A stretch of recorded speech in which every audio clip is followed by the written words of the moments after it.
Good afternoon. This is Nationwide on the network service of the NTA. It's good to have you join us. I'm Hawa Salihu Adama. With the centrality of good sanitation and hygiene to other sectors of the society, Nigeria must scale up efforts and expand the dragnet of collaboration to clean the country of open defecation and attain the 2025 target. Vice President Yemi Osinbajo encouraged stakeholders as the country commemorates the first anniversary of the national campaign against open defecation tagged Clean Nigeria, Use the Toilet. To end open defecation in Nigeria, and we reiterate commitment to support subnational level initiatives towards ending open defecation and improving access to wash services for the populace. To this end, I wish to commend state governments who have taken the initiative to develop their state-specific action plans for the wash sector with a declaration of a state of emergency and have commended the road-level campaigns to end open defecation with the provision of needed financial resources. The number of open defecation-free local government areas in the country has increased from 16 in 2019 to 38 as of November 2020. The certified open defecation-free local government areas were honored, and the Nigerian Television Authority is one of the organizations recognized for its role in this national campaign. We'll bring you more details in our subsequent bulletins. And still on sanitation, the FCT Minister of State Ramatu Tijani Aliyu says proper waste management for improved socio-economic development and job creation is a key focus of government as the race to end open defecation in the country takes center stage. Deborah Gazazi Maika reports that the minister, represented by Muhammad Dan Hassan, said these at a sensitization ceremony to mark the 2020 World Toilet Day. FCT Minister of State, represented by Director of Rural Water Supply and Sanitation, says about 47 million people in Nigeria do not use toilets, causing nearly 87,000 diarrhea deaths among children under the age of 5. Tells us now that the importance of toilet.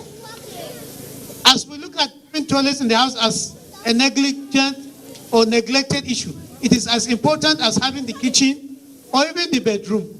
As far as sustainable sanitation is concerned, it starts with good toilets. Root intervention to liaise with traditional rulers and also religious leaders, because they are the ones that are dealing directly with the grassroots.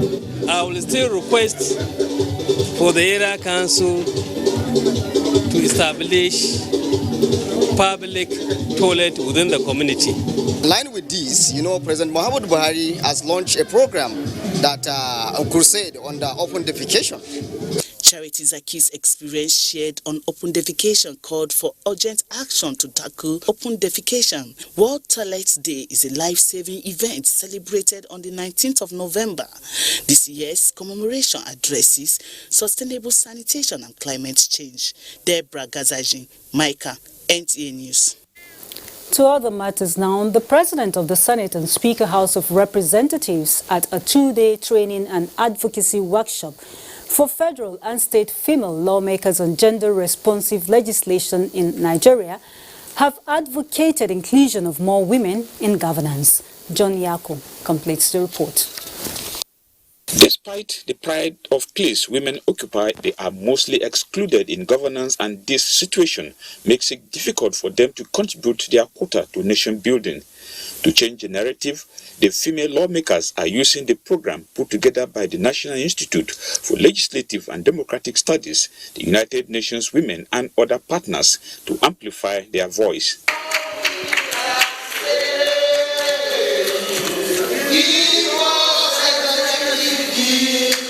We have to go by a true legislative way. There has to be concerted effort from the government, from the executive to say, you have to do it this way. I want to see a situation where we will have like an executive order or executive bill that will mandate it for us to have an actual legislation to that effect. We need to assist one another in trying to rise up to specific positions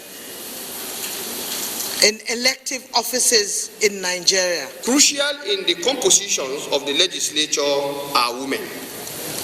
Women, incidentally, exist in an environment that is still dominated by men, leading us to the need to converge for improved representation of the women folk.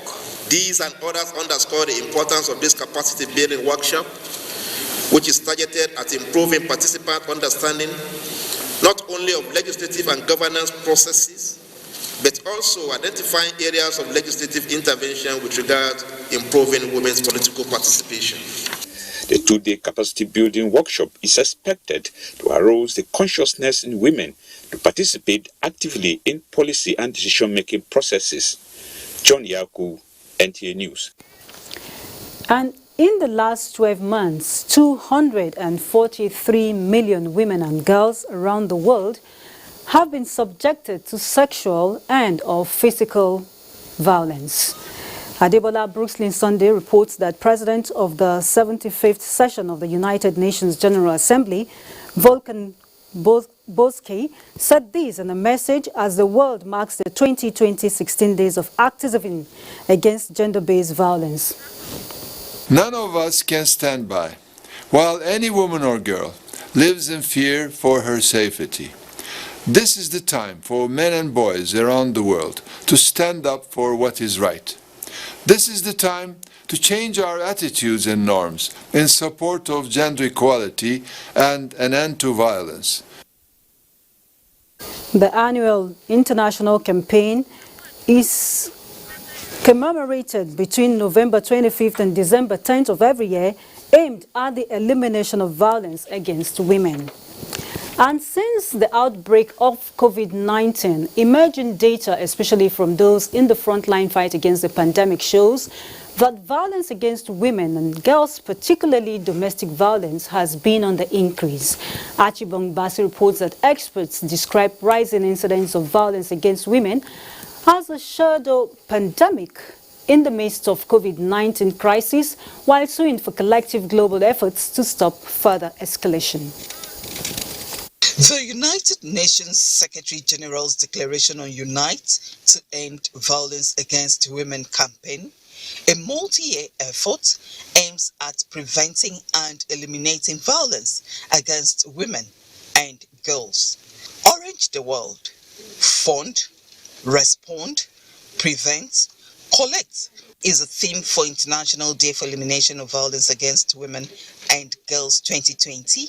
They are also working towards ensuring that livelihood is provided in the work plan. We have created linkages where we can get all services for one survivor.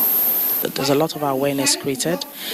People are more comfortable reporting cases. As violence against women and girls continues to be an obstacle to achieving equality, development, peace, as well as the fulfillment of human rights of women and girls, the promise of sustainable development goals to leave no one behind may be far from fulfillment if there is no end to violence against women and girls. In Calabar, Achibong Basi, NTA News. And with me in the studio to speak more on the 16-day activism to eliminate gender-based violence in Nigeria is Ene Ede, a woman activist who has been at the front lines in the quest to eliminate gender-based violence in Nigeria. You're welcome to Nationwide. Thank you very much. Good evening, viewers. Okay, I'm just wondering, most United Nations commemorations are usually a day or a week. This is 16 days of activism. Why is this, and what does it signify? Yeah, it has to be like that, especially now, because issue of violence against women particularly, I'm glad I listened to the background information, background report rather. It's something that touches spirit, soul, and body of the human person, and it reduces productivity, it causes trauma, and it causes fear. And because there is deliberate and conscious effort to eliminate violence against women particularly, because of the numerous negative effects, it means it's important to have that expansive engagement with multi-stakeholders. We are particularly happy that the stakeholder space is expanding. That's why women and all other supporters of dignity of human person is grateful to NTA for launching a Stand Against Rape and Rapists. It's a profound and very dynamic campaign. We are so grateful, and I know you are still doing more. Even for bringing me to the studio today, it means you are ready to do more. So this space is given so that the engagement can be expansive. It can make impact. If you look at the team, respond, fund, prevent, and collect. It means we need to do all these categories of actions to be able to create the necessary awareness, to also demand accountability. We're interested in the demand side as well as the supply side. What is government doing? What is civil society doing to also demand accountability? So that complementary action is very important to be able to bring this to barest minimum. The report you made is just fantastic, that it's shadow pandemic. It's even beyond shadow pandemic, because the impact we have seen among us is tremendous. The rise, is it defilement? We never had such cases on the rise before. Yeah, talking about cases on the rise, we have the statistics that says incidents on gender-based violence spiked from 346 to 796 between March and April 2020. That's the COVID-19 era. And I'm just wondering, are we blaming this? How do we, or where do we place this blame? Is it on orientation, or is it us as humans, or the circumstance we found ourselves? Yeah, it's beyond the circumstance. You know, we are coming from a culture of silence. You zip your lips, you don't speak, even if it is, if it's necessary, if you have evidence, if you have the need to speak. They believe that because of stigma, because of fear of even violating even the person who is reporting, you keep quiet. So coming from that background, and suddenly we are all locked in. We are facing one another. There isn't much space for people to go out, to vent anger, as well as even to say, okay, let us hide this way, let us go and have conversation. We are suddenly locked in. And the very attitude of people, you were asking, is this something that just came suddenly? No, it's been there. It's only able to manifest. It was just waiting for time to just happen. And this time happened to be the unfortunate time that it is happening. That's why you find several categories of various incidences of violence happening within the home, within the community, within even places that you don't need to mention. In most cases, we talk about what the role of the government should be. I'm going to ask you that, but before I go there, we have a lot of women that are bringing up young men who are likely to be fathers and husbands tomorrow. What should be the role of mothers and fathers? Yeah, it's beyond the role of father, mother, or blaming anybody. We have gone beyond blame because we are in an emergency. That's why I'm so happy. I'm excited. Somebody shared a legislative advocacy coalition against rape. I saw she shared a statement from Mr. President. We've not had that before. It's profound for president of a country to make such statement. We have seen it in other African countries. We have seen it in more advanced countries. But our president made a statement yesterday, which is very profound. Not just a message of saying, I acknowledge that this is happening, but also commitment and declaring that this is an emergency. It means we have come to the realization that the blame game is over. We don't need to blame anybody. We cannot blame the mother, who is locked in so many ways, who is also pursuing many things, has so many things pursuing her. So it is not the responsibility of the mother alone, both the responsibility of the father and the mother. It's also the responsibility of the community. Yeah. Faith-based organizations, civic organizations, corporate Nigeria, like media, like you are doing. NTA is doing good work. So if we agree that, look, there is a need for all the multi-stakeholders to take responsibility, instead of beginning to say, okay, let's shift this responsibility. If we take responsibility, say, what can we do? Because this is an emergency, whether we like it or not. Nobody is isolated. You can see both high and mighty. They are falling victim of all these challenges. It's a collective responsibility. Thank you very much, Ene Ede, woman activist, for coming on Nationwide today. We truly appreciate your contribution. It's our pleasure, and we're grateful to NTA. Thank you. And moving on, it's time to join Dotun in our Lagos Network Center for more reports. Dotun, you're on.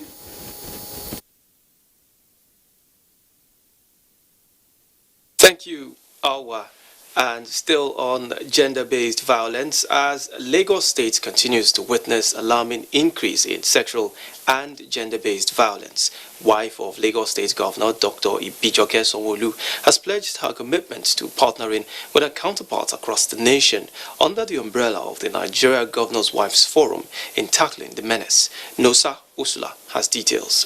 The most common acts of violence against women in Nigeria include sexual harassment, physical violence, harmful traditional practices, emotional and psychological violence, socio-economic violence, and violence against non-combatant women in conflict situations. The wife of the Lagos State Governor, Dr. Ibijoke Sanwo-Olu, frowned at the increasing rate of rape cases amid the COVID-19 pandemic. Rape cases recorded, remember the word recorded, 717. Cases conclusively investigated and charged to court, 631. That's for Nigeria. Cases still being investigated, then, this statistics was from January to May 2020, 55. Dr. Sanwo-Olu assured residents that the state government will continue to implement various initiatives aimed at stamping out the heinous crime of gender-based violence in the state, especially against women and children. There is really something important about this gender-based violence. There is need to pay more attention to what is happening, and we're creating more awareness in the community. And you realize the ripple effect of that is that more people are now having more courage to come out and discuss one or two things. The Advocacy Week will be used to enlighten and educate the people, especially at the grassroots, build on successes recorded in the state, and fashion out strategies to further round up responses and care for victims. In Lagos, Nosa Usula, NTA News. The Bankers Committee and the Central Bank of Nigeria, under the aegis of CACOVID, have expended 43 billion naira in providing support to the federal government to improve testing capacity and management of COVID-19 pandemic in the country. Central Bank Governor Godwin Emefiele, at a media briefing in Lagos, said CACOVID, in response to the End SARS protest, will provide 100 billion naira to procure equipment and rehabilitate 44 destroyed police stations in the affected states. Abalade Salami reports. CACOVID, set up by the Bankers Committee, Central Bank of Nigeria, deposit money banks, and private sector, is to assist in raising capital in support of the federal government to address global health crisis. So far, the committee has raised the sum of 39 billion naira from Nigerians and corporate organizations. Central Bank Governor Godwin Emefiele, while analyzing the role of the committee members, said the fund was used to support 3 key areas, including medical facilities and equipment, while 39 isolation centers were fully equipped across the country to the tune of 4 billion naira. 9 billion naira, according to him, was expended on PCR test kits. As a result, the Bankers Committee and critical stakeholders in the private sector, under the auspices of the CACOVID Alliance, held series of meetings towards developing measures that will support government's efforts in rebuilding confidence in our nation's economy. On the food relief program, the sum of 28 billion naira was spent to procure COVID palliative in the form of food items to 1.7 million households, equivalent to 8 million Nigerians. Look at it today. You imagine if we had gone out to buy food items worth of 28.7 billion. Actually, prices would have doubled. So we did not really distort prices in the market. Members of the committee, while reacting to the aftermath of the NSAS protests, concluded that commercial banks are to extend relief materials through concessionary loans to affected businesses and firms. And I just want to pledge and urge all people, young people who have those degrees, to reach out to their respective banks to try and see how they can get funding. In addressing youth restiveness, COVID pledged to provide technical and vocational education to more than 4 million youths in the next 5 years. In Lagos, Abolade Salami, NTA News.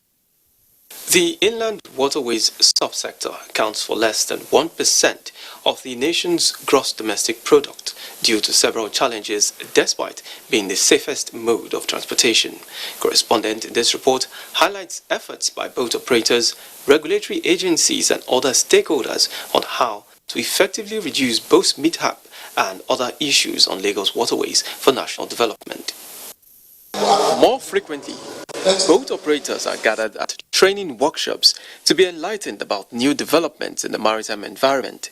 Adherence to safety guidelines such as use of life jackets, avoiding overloading, overspeeding and night journey are at the center of daily concerns as passenger boat services have increased in the last few months. Christmas is coming very close and the safety is paramount to one of our operating systems. Important thing we are still emphasizing is on the certifications. Because if that is not yet done, we have not even started. We enforce that all our boats are insured. All our members' boats are insured. Because like there is polarity in the system in Lagos State today. While there has also been a sharp reduction of incidents of boat mishaps, regulators are relying on constant monitoring and enforcement to further reduce the threats. Once they are properly trained and certified, then we can be sure that that aspect has been addressed. Then when the vessel is also certified, and when you're operating within the approved times, obeying all the protocols, I can assure you that the issue of accidents will be drastically reduced. Stakeholders also noted that investment in waterways transportation will help decongest the ports as more barges are now moving containers on the waterways. And that's it from here. Nationwide continues after the break.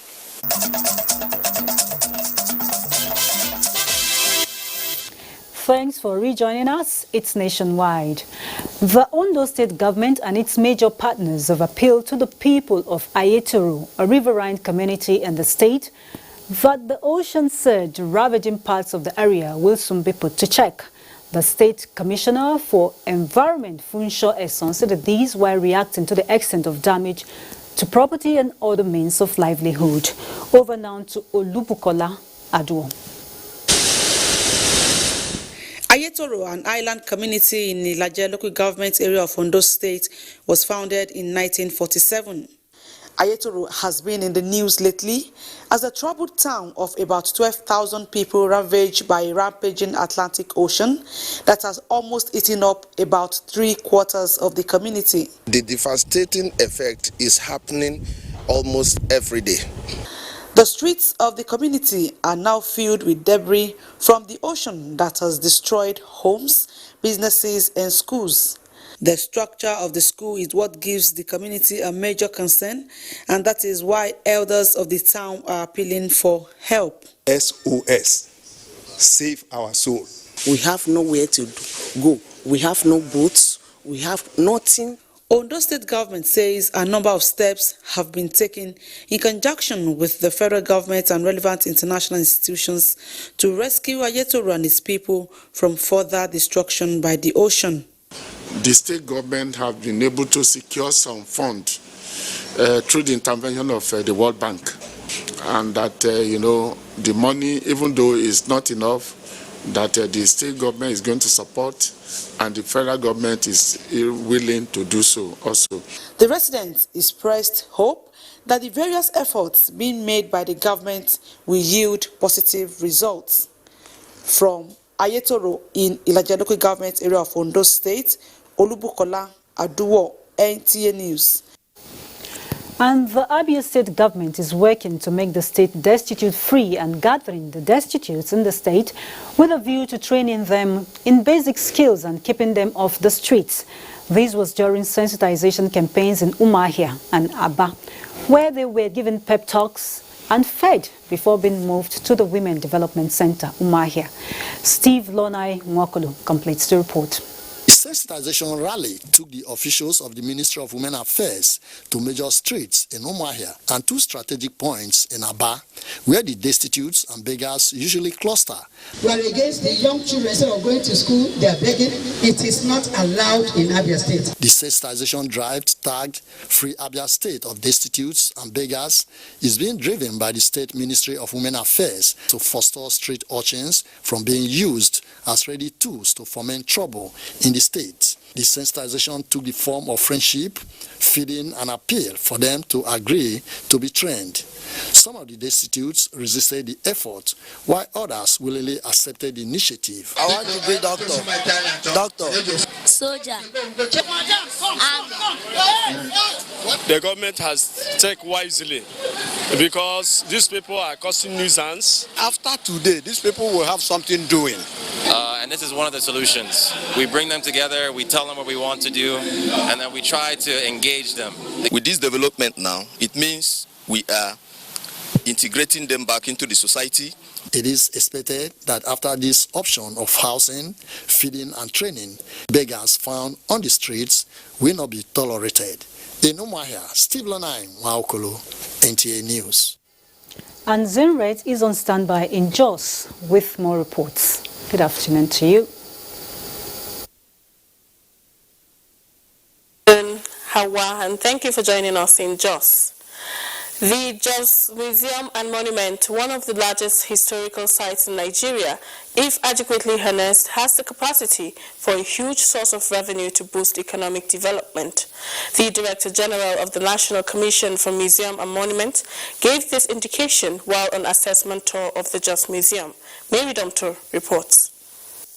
The National Commission for Museum and Monuments in Plateau State has over the years played significant role in preserving the rich cultural heritage of Plateau and by extension Nigeria. To ascertain the state of the museum, the Director General of the Commission, Professor Abba Issa Tijani, visited the Jos Museum. The DG explained that the Commission has 52 museums, 65 monuments and sites, and 2 World Heritage sites across the country, with Plateau State having one of the largest facilities. Earlier, the entourage paid a visit to the Bombom Jos, His Royal Majesty Da Jacob Gangbuba at his palace, where he thanked the royal father for supporting the museum and called on traditional institutions to rise to the sustenance of monuments in their domains. The Commission are trying our best so that we will be able to make more impact in this sector, particularly in Plateau State. We are a nation that has a lot of nationalities that are packaged into this one nation, Nigeria. And yet, right from our education policy, you know more than I do that history is no more taught in schools. The National Commission for Museum and Monuments was established in 1979 to manage the national cultural properties in Jos. Mary Domtour, NTA News. In continuation of efforts at human capital development and empowering youths towards self-reliance and economic rebirth, the Plateau State government has trained and presented starter packs to another set of 500 youths in the state. Indeyang and the Abuja reports that this is part of the Simon Lalong Empowerment Scheme. Samani Maplan Sambo and Judith Fidelis are past beneficiaries of the Simon Lalong Empowerment Scheme, a scheme that has trained over 40,000 youths in 12 skills cutting across all business strata. Encouraged by their progress and testimonies, the Plateau State government with Plasmida have continued to train more youths in skills that will position them for a productive life. In this light, another set of 500 beneficiaries has been presented with starter packs. Governor Simon Bako Lalong of Plateau State says the state government remains committed to youth empowerment. Today's beneficiaries, I want to appeal to you to get to work and create opportunities for yourself and others so as to avoid poverty. I expect that within the shortest possible time, you will be employers of labor as you make progress. Over the years, you discover that most of the experts and talents that are doing very well in the entertainment industry, be it music, be it film production, they originate from Jos. So we want to really focus on that sector. For the beneficiaries, the starter packs has positioned them for greater exploit. I thank the Plateau State government for considering youths like us. Live with this now is going to be a boost, for what I'm into. The beneficiaries had 3 months training in the 4th phase of the scheme in Jos, Indenyan and the Abuja NTA News. That's it from Jos. It's back to Hawa in Abuja for more reports on Nationwide. Many thanks to you, Zenret. And moving on here, the Buhari administration has been an advocate of the local production of food as part of efforts to enhance the potential of the agri sector. A national workshop on improving commodities in the agricultural value chain is ongoing in Abuja, with a focus on the cassava and rice subsectors. The forum notes the successes recorded in rice production, with participants advocating the continuous support by government and venture capitalists for ongoing value addition efforts by small-scale farmers and other entrepreneurs. We wish to seize this opportunity to recognize and commend the support, contribution and the partnership of the international donors currently providing funding and technical support to various agriculture and rural development programs in Nigeria. The firm also highlights the central role to be played by government agencies such as the marketing boards and research institutes in galvanizing local production of food.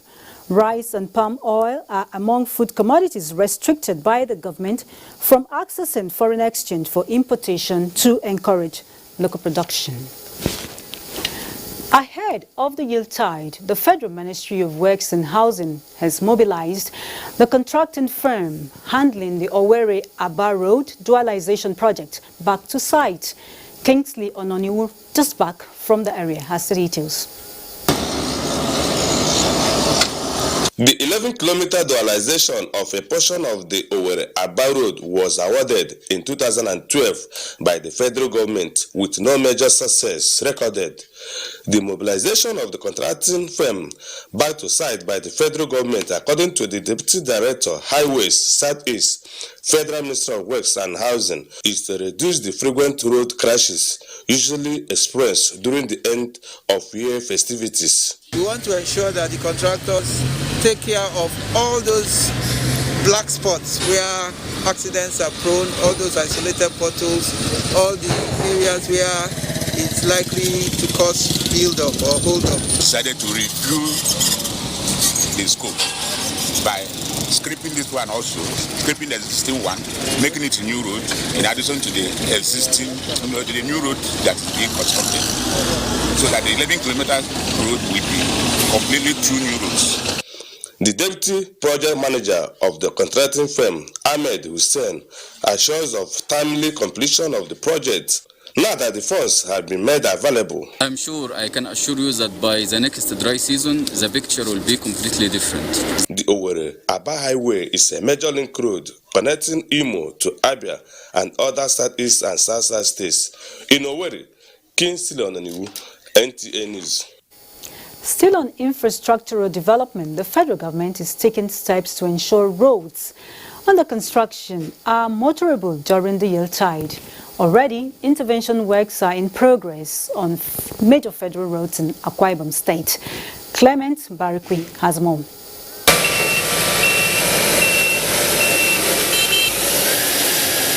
These palliative measures are going on simultaneously on two major access roads into Akwa Ibom State, the Kalabaitu Road and the Abak-Ekparakwa Road.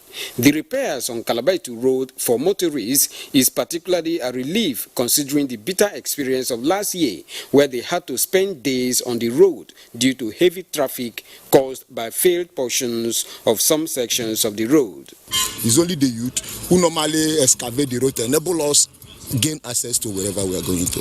I so much thank God for what I'm seeing today. No very good the past year, so the thing, no market, everything just they dump. This December, I want to enter to people who want to travel. It's not good for somebody to hook up in hold up for maybe 2 to 3 days. The entire of our backside has been overlaid with drainages.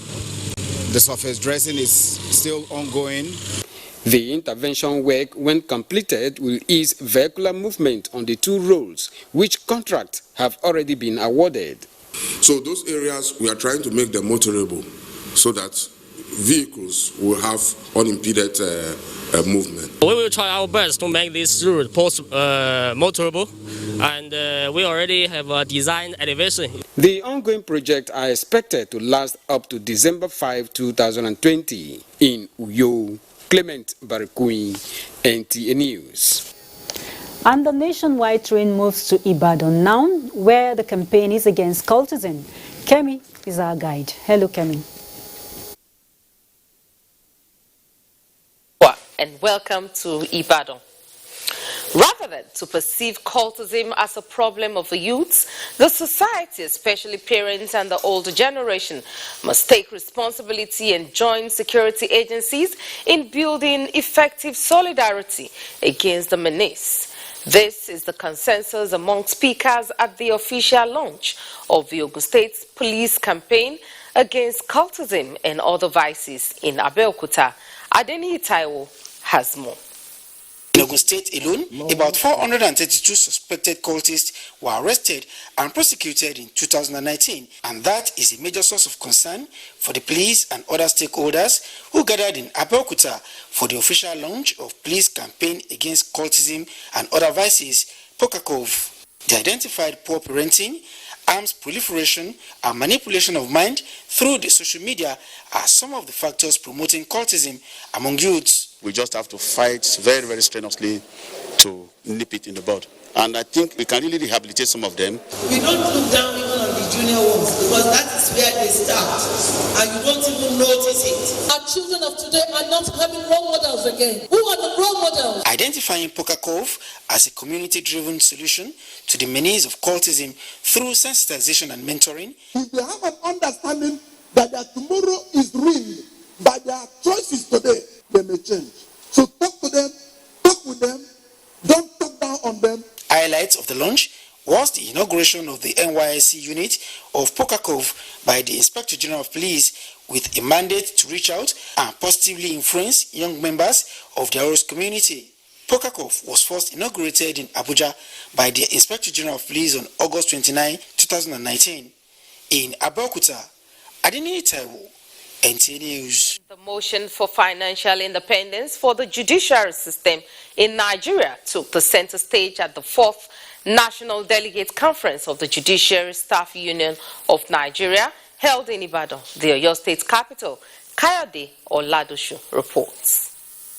With a strong mindset in making sure that administrative activities of the judiciary system and court proceedings in Nigeria is of high standard, these key players in judiciary matters are working hand in hand with the bar and bench to see the need for a wake-up call towards the financial autonomy of the judiciary, as well as assent to the Executive Order 10 recently signed by President Muhammadu Buhari for effective implementation. Where you have a judiciary that is modernized, where you have a judiciary, where the morale of the members are boosted, then that will return to the benefit of the entire society. Deliberations reflect on various propositions that will drive the effectiveness process of justice as a take-home for the participants. For us as a judiciary, we will continue to fight the struggle to ensure that funding of judiciary is realize. The fundamental issue is that every arm of government should be separated. One should not be dependent of another. Judiciary Staff Union of Nigeria is an arm of Nigerian Labour Congress and a body that performs administrative duties in the Nigeria Court of Law in Ibadan. Kadola Dushu, NTA News. You are still watching Nationwide on the NTA. More reports after this break. Do stay with us.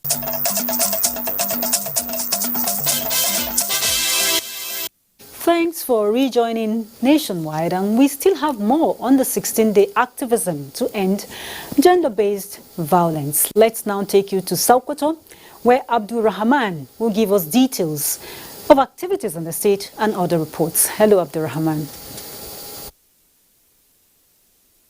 Hello, Hawa, and welcome to Sokoto. Minister of Women Affairs, Dame Pauline Talen, has called for concerted efforts among critical stakeholders to check the widespread of sexual and gender-based violence against women and children. She made the call in Sokoto at the inauguration of Nana Khadija Sexual Assault Referral Center. Sheikh Muhammad Datti reports that the minister also paid a courtesy call on the Sokoto State Governor and the State House of Assembly as part of campaign against gender-based violence. Inaugurating the Nana Khadija Sexual Assault and Referral Center, Sokoto, the minister stressed the need for everyone to take interest in investing in women and girls to make them less vulnerable. We are constantly engaging with the Nigerian police on the need to properly address issues of rape and gender-based violence in the country. The minister was also at the Government House Sokoto, where she decorated Governor Tambuwal as ambassador of He-For-She advocacy movement. Governor Tambuwal said the Sokoto State Government is taking adequate measures aimed at giving women equal rights in the state. 30% of the executives are women. We ensure that there must be women from our respective wards, from local governments, and even in the state executive. So even in that, so that we can now make our women to be more aware on the need for women to be sensitized and be carried along in elective and appointive positions. Similarly, the minister was at the State House of Assembly where she advocated for domestication of Child Right Act and Birth Act in Sokoto. A town hall meeting was convened on ending gender-based violence amongst other functions by the minister. In Sokoto, Sheikh Muhammad Datti, NTA News. Wife of Zamfara State Governor Aisha Bello Muhammad has flagged off the distribution of maternal delivery kits to pregnant women across the 14 local government areas of the state. Sadia Abubakar Tuno reports that the governor's wife was represented at the event by the Commissioner for Women and Children Affairs. Reducing maternal death and child morbidity in the state is at the forefront of Zamfara First Lady Hajia Aisha Bello Muhammad. Towards achieving this goal, Hajia Aisha Bello has flagged off the distribution of maternal delivery kits, Mama Kits, across the 14 local government areas of the state. According to the State Commissioner for Health, Yahya Muhammad Kanuma, each local government area will be given 500 Mama Kits towards promoting antenatal care in the state. We want to ensure that, yes, judicially, all these Mama Kits and other things that was attached should be given to pregnant women and their children. And it is free. The Emir of Anka, Alhaji Attairu Muhammad Ahmed, applauded this initiative, adding that it will improve the lives of mothers and children in the state. According to Commissioner Women Affairs, Hajia Zainab Lawal Gumi, Mama Kits are meant for pregnant women who attend antenatal care and give birth in the hospitals. Each local government area will be responsible for ensuring that the kit get to the intended beneficiaries. The Mama Kits are meant to ease the burden of pregnant women when they are making preparations for childbirth. In Gusau, Sadia Abubakar Shino, NTA News. That's it from here. Back to Hawa in Abuja for continuation of Nationwide. Very well, Abdurrahman. And moving on, the Nigerian Navy has rolled out a 10-year transformational plan to upscale its operations. This was highlighted at a workshop in Abuja. Defense correspondent Ismail Musa reports that the Chief of Naval Staff, Ibok Ekwe Ibas, was represented by the Chief of Policy and Plans, Rear Admiral Chris Ezekube. Nigeria's vast coastal area possesses huge potentials to support the nation's desired socio-economic growth. For this to be attained, existing and emerging threats confronting Nigeria's waterways must constantly be checked. This workshop is aimed at enhancing synergy between the Nigerian Navy and other agencies. It is also to build leadership capacity that will introduce the needed change in combat strategy. As we live in a world of diverse and dynamic security challenges that require transformation, change of attitude, and the need to generate new values. The Nigerian Navy Transformation Plan 2011 to 2020 stands on 8 pillars. These pillars are concept and organization, fleet renewal, infrastructure, logistics, humanitarian, resource management and administration. Taking ownership, closed and regular evaluation of transformational policies, developing clear objectives and ensuring a specific tangible vision are some of the issues raised at the workshop. The very good thing about this workshop is that we'll be learning about how to begin to take practical steps to achieving the change, the positive change that is needed in every organization and particularly in leadership. A leader who relies essentially on authority and power will not get it right, but you need the required skills, and those are the things that we discussed today. The workshop is focused on transformation and management, a strategic imperative for growth. Ismail Musa, NTA News. And President Muhammadu Buhari felicitates with the former military governor of Kano State and Nigeria's High Commissioner to Zimbabwe, retired Colonel Sani Bello, on his 58th birthday. On his 78th birthday, rather, President Buhari joins family members, friends and associates of the retired military officer in celebrating the milestone signposted with a long meritorious service in the army, thereby playing a pivotal role in the development of the country. In a statement, the president congratulates Colonel Bello for his entrepreneurial initiative, which has created career opportunities for many young Nigerians and skills that have been acquired in oil and gas, construction and communications. Sports is next with Ayodeji Makinde. Minister of Youth and Sports Development Sunday Dare says the National Sports Festival has not been postponed indefinitely, but assures stakeholders are brainstorming with the Presidential Task Force on COVID-19 before the fiesta is held in Edo State. We're just trying to decide on the date that makes sure that both our athletes and the conditions put in place can be met and fulfilled.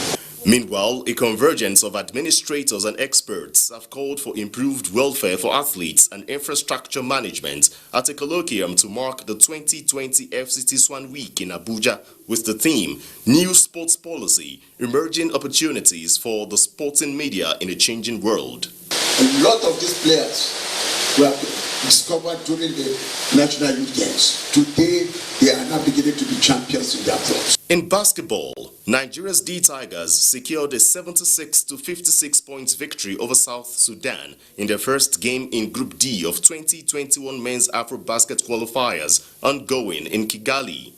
Caleb Agada led the team with 16 points as Nigeria next play hosts Rwanda on Saturday before taking on Mali on Sunday. Tributes have continued to pour in for football legend Diego Maradona, who died of cardiac arrest at the age of 60 Wednesday evening.